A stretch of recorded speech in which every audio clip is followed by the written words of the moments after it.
Hello, Namaskar. This is Firstpost and you're watching Vantage with me, Palki Sharma.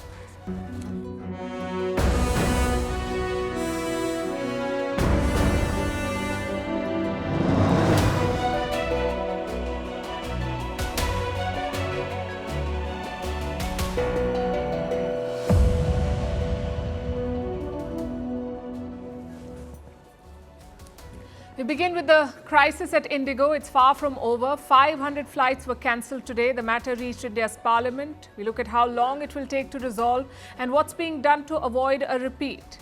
Plus a special report on why India desperately needs more airlines and why so many failed in the last 2 decades.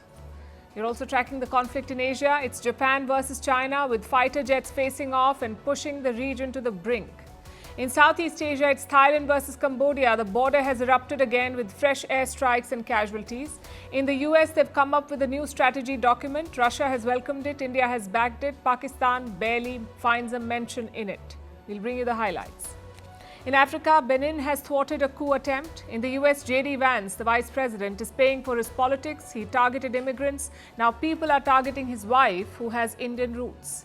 In Goa, 25 people dead in a nightclub fire. We look at what happened there and who is responsible. Also in focus, will Donald Trump kill the Netflix Warner Brothers deal that is rocking Hollywood? And why 2025 is not the year for the Louvre, the museum. We'll explain why. The headlines first. Japan issues a tsunami warning after a 7.6 magnitude earthquake struck off its coastline. Authorities fear that the tsunami height could reach almost 10 feet. In some coastal areas, the quake was felt in central Tokyo as well. There are no immediate reports of casualties or damage. It was a bad day for the Indian stock market, with the benchmark indices ending with steep losses. The Sensex shed more than 600 points. The Nifty closed below the 26,000 mark.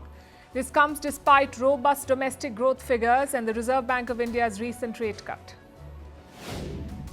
Thousands of people take to the streets across Syria to mark a year since the ouster of Bashar al-Assad. Syria's new president calls for unity in rebuilding the country, while Ahmad al-Shara has managed to win relief from global sanctions. He still faces many challenges in keeping the fractured country united.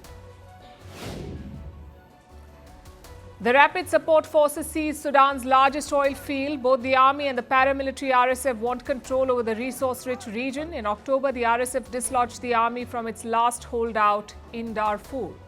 The focus has now shifted to the neighboring region.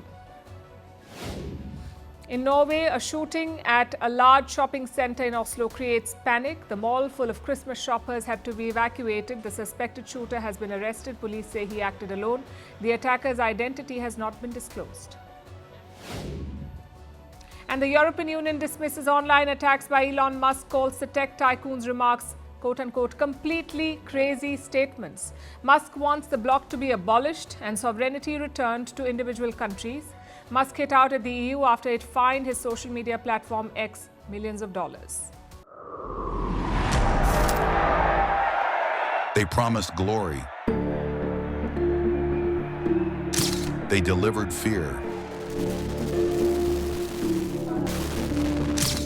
They shaped nations.